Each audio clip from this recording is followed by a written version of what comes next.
Greetings, my brother knights. Hope this message finds you well.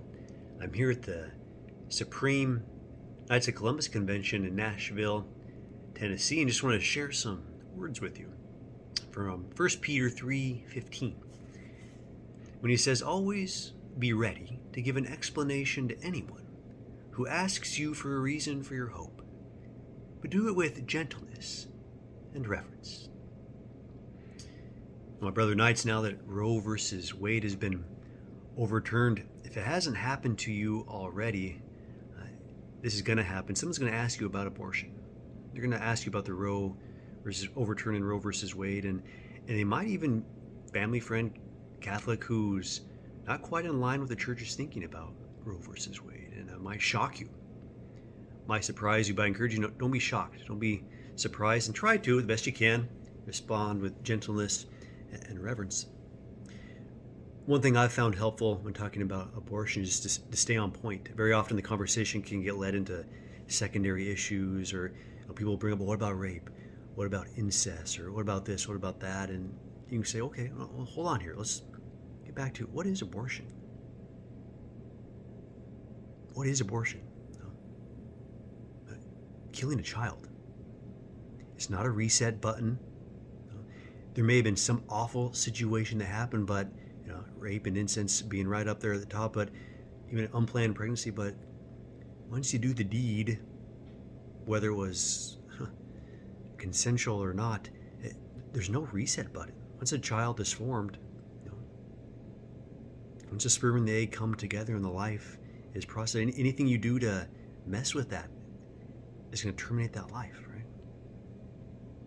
Now, some people might disagree when life starts, but I want you to just stay real focused on that point of abortion is killing a child. It's never okay to kill a child. You might even ask someone, is it ever okay to kill a child? Some people might not want to go there, and there's a form of talking about this that might be helpful. Just to get someone to think. It's called the Trot out the Toddler argument. The Trot out the Toddler. A 3-year-old kind of walking out, a toddler kind of waddling, walking. You might ask somebody, is it okay to kill a toddler? 3-year-old, 2-year-old? Hopefully most people would say no. They say yes. You already got an issue there, huh? What about a 1-year-old? What about a baby when it's born? Is it okay to kill a child then? Is that not a life? Now here's where it gets more interesting. What about a week before a child's born? They're viable. Is it okay to kill them? 3 weeks? 4 weeks? Now, it starts getting a little more tricky. But again, same argument. What about maybe a child's not viable a couple months before they're born? Is it okay to kill them? Interesting enough, they sometimes do heart surgery, these amazing surgeries on a child at that time frame. Why would they do a surgery if that life isn't viable? You could backtrack though of like the baby feet here on my coat here, 10 to 12 weeks.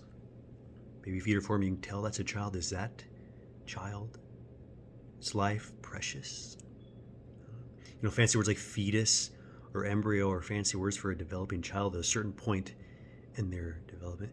When is a life of that child precious and valuable? Shouldn't it always be precious and valuable? Is it ever okay to kill a child? Anyways, my brother and I, just sometimes getting someone to think, ask them these questions, even if they respond in a way that you might not like it, they can get themselves, as they hear themselves talk out loud, they might go, oh. Anyways, hope you find this helpful. God bless. Vivat Jesus.